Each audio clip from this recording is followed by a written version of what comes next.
Welcome to Techtastic, the podcast that explores the cutting-edge world of technology and its impact on society. New breakthroughs and developments are revolutionizing the world around us, presenting exciting opportunities as well as complex challenges. We'll explore the big ideas and key players driving these transformations, as we seek to understand the implications of these advancements for our lives, our communities, and our planet. Join us on this journey of discovery and exploration as we navigate the fascinating and ever-evolving world of technology. This is Techtastic. Douglas Squirrel, welcome to It's Techtastic. It is so lovely to have you here. Likewise, glad to be here. So I recently joined the Squirrel Squadron, and I'm very excited by some of the upcoming events that you have. The topic that you discuss at length in all the various forms that you communicate, your podcast, your newsletter, is really near and dear to my heart. And I think it is to anybody who's been in leadership for any period of time, because you realize over time that the problem you're dealing with in any organization is the same one. And I said before we got into the recording here that it's about communication, and you corrected me. And I actually want to get into why you corrected me, because I think it's a really important point. The term I would use is conversations, and that's why my book is called Agile Conversations. I wrote it with Jeffrey Frederick from IT Revolution a couple of years ago. And the reason that there's a difference between communication and conversations is conversations are two-way and high bandwidth, or at least good conversations are. And yes, you can have a conversation over Slack, but man, are you going to misunderstand each other all over the place. And you can have a conversation by letter, right? Back in the ancient days, people would send letters back and forth to each other and take days and days, and they'd lose all the context, and it was very confusing. And so that's why people got on planes and went to see each other. And then we had this pandemic, and now no one goes to see each other anymore. But we still have high bandwidth communication, like video calls, like we're on. I know listeners can't see us, but you and I can see each other, and that helps us to record this better.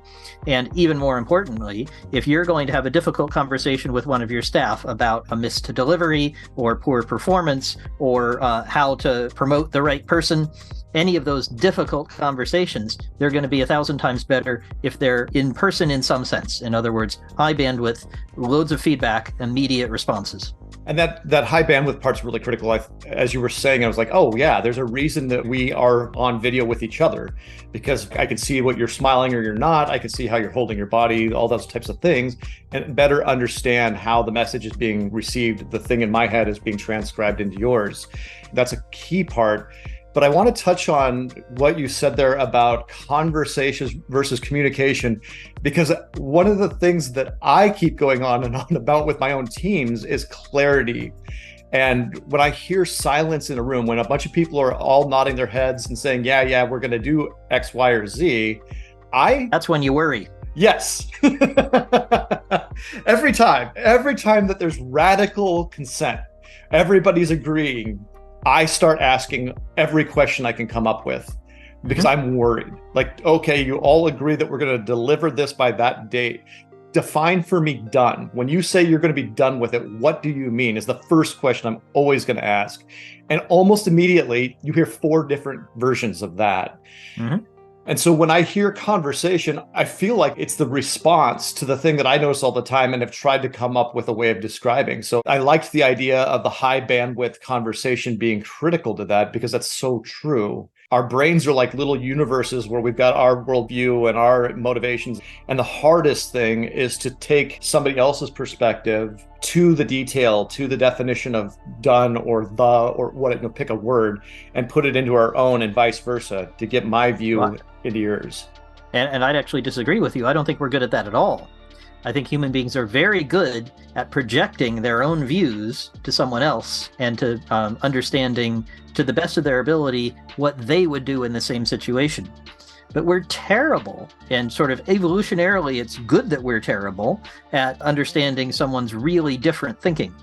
Because if we had stood around on the savannah, and if you were getting up suddenly and running away from the campfire, if I had said to myself, now let me consider, how does Christian think And what might be important to Christian, and how does Christian feel about running? Let me just consider that. I would have been eaten, right, by the lion that you saw and I didn't, and we had to run away. So it's very natural for me to make, first of all, quite negative connotation. I'm not going to think, oh, he's running for exercise. I'm going to think, lion, and get out of there, because that was vital. So you make negative deductions, and you make deductions that are based on your own view and that are quick. If you read a book called Thinking Fast and Slow by a guy called Kahneman, he talks all about how these things came to be and why they work this way, and how it is that it's very difficult. It actually takes more calories. It tires out. Your brain uses more energy, and you get more tired at the end of the day when you have to reflect carefully on what someone else is thinking. And so we're very bad at that. It costs us a lot, and it's much easier to say, oh, well, I would do this, and so that must be what they're thinking. I was coaching a CEO on this just earlier today because he was having trouble with his CTO, and he said, look, I'm sure that the CTO thinks this. I said, that's precisely when you should be asking the CTO what he thinks, because there's something important that's different to what you think that he thinks, and that's where you have learning. Now, this recording is happening in the past for anybody listening to it, but today GitHub had their big conference that they put on, but they showed off all the new functionality that they put into Copilot. And my software engineers were looking at all this wonderful functionality that I was like, we should do all these things. We should. The computer can write half the code for you. Won't this be wonderful? And they said, I hate it. It just distracts me. That would slow me down. I don't want that in my IDE. And I had to stop myself and go, wait a second, I've been them too. Let's think this through. Oh yeah, the last thing I want to do is be interrupted. And so what I was seeing was you've got an organization run by largely Microsoft, so you've got a very strong view of what's coming, right? They're putting, from the executive down, they're putting their view of the problems that are in front of them.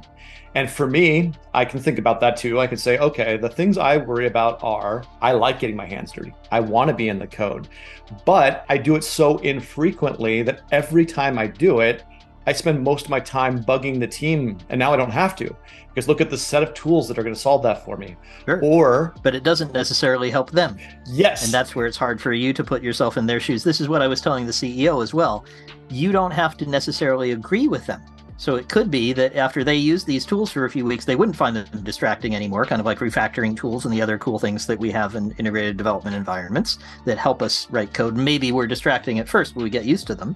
And so you might have that view, but that doesn't mean that it isn't extremely valuable for you to understand that they disagree. Had you just blasted ahead and said, great, everyone, we're starting to use Copilot on Monday. Here's the bits. Here's how we do it. I'm installing it. Everybody go to the training. Then you would have missed the opportunity to learn that some of them perceive it as interruptive. And similarly, I was telling the CEO that he was sure he knew how his CTO would react. And I was telling him, there's an opportunity to learn. You don't have to agree with him. He may react in a way to this new thing that is coming, this new opportunity, in a way you don't like. But isn't it better to know that? Because if you just steamroll right over it, you'll never learn that, and that won't help you to make progress. And he may have an idea that would improve it. So they might have an idea for using Copilot that you would never have thought of because they're actually writing code every day.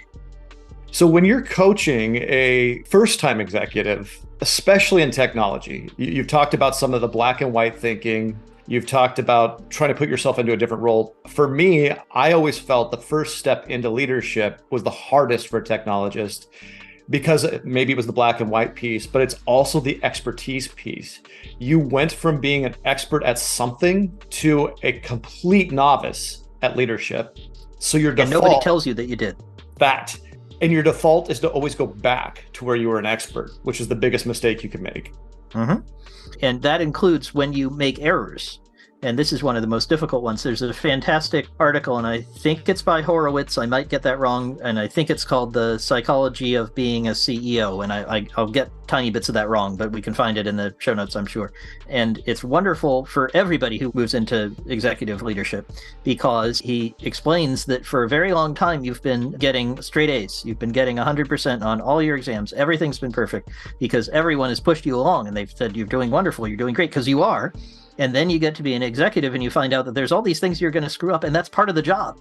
It's actually expected. So actually, like the mean score for being a CEO, he's making up this number, but the mean score is like 22 out of 100. And nobody tells you that. So you suddenly hit and you're like, oh my God, I just must be a complete failure. I'm an absolute idiot.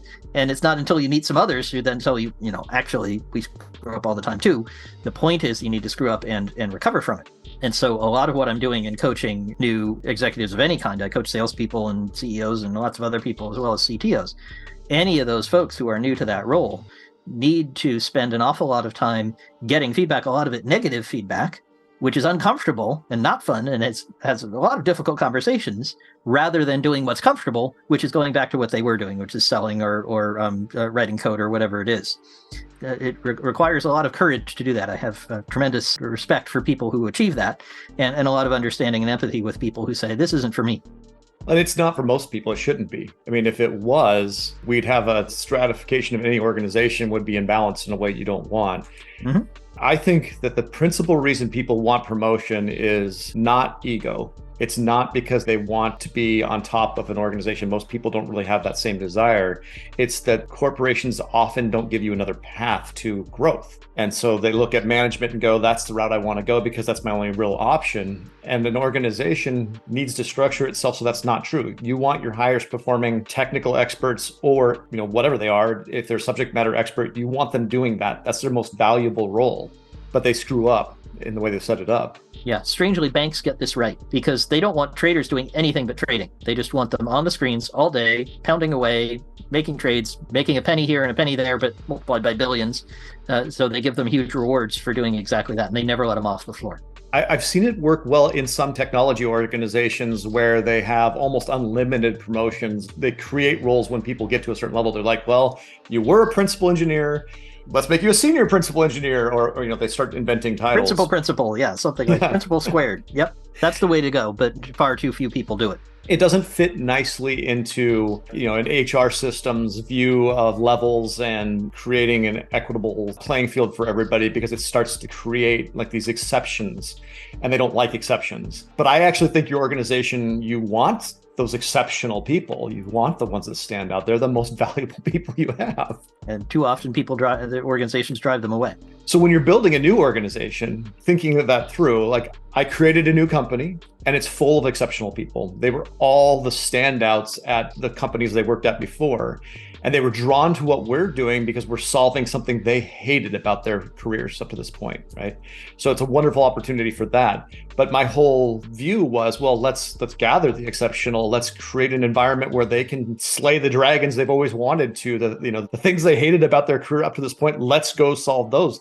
That's a huge value proposition as a company. Our products will be these things. And they all know that they're always going to be hands-on. That's what they want to be doing. That's also great. But it was a magnet, and it works when you're small because you can give everybody almost unlimited freedom because there's a billion things that need to be done and there's 12 people trying to do it. But when you scale, that becomes far more difficult to manage. You almost have to start thinking through the scaling problem as far as the organization from day one. And that's where most organizations start to fall apart. Which is why scaling is not usually a good idea. Go. Tell me more about that. So Instagram sold for billions. I forget what it was, but Zuckerberg paid a ton for 13 people. And they served millions and millions and millions of people with those 13 people. Those were all exceptional people.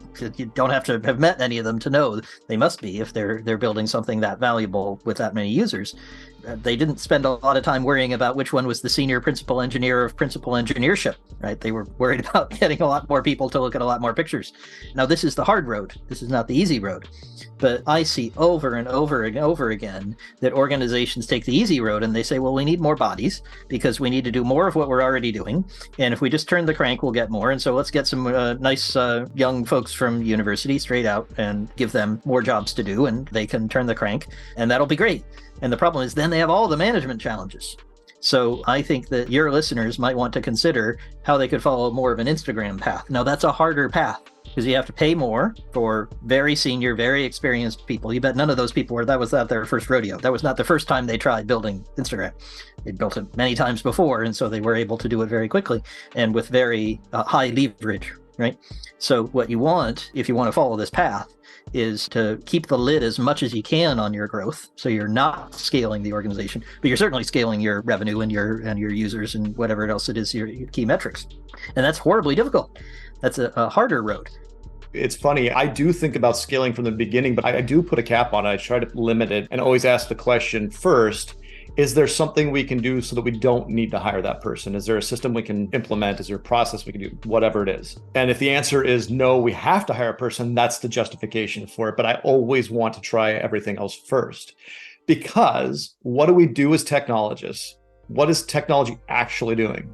It's automating something that a human used to do generally. So if we need more technologists to do it, we probably didn't do a very good job of automating our own daily lives. We are software engineers. Let's go take care of that. Let's go do that. Yeah.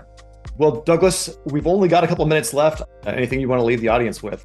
Well, I'll just mention one that we haven't come to, a type of difficult conversation that's very important exactly when you want to keep your team small and you want to make sure that you're making very rapid progress, and that's accountability. And there are a whole bunch of methods for making sure not that you hold someone else accountable, but that you give the opportunity for them to account to you and you to account to them. The source of the word is actually tax collectors in the English 1200s who would go around and come to the king having collected all the taxes, and they'd have to say, this is the tax I got from this is the tax from that. They were explaining what it is they did. And of course, if they kept some of the taxes they got, their heads chopped off. So it kind of mattered that you were being accountable, but you were giving the account. It wasn't that the king came to you and said, tell me.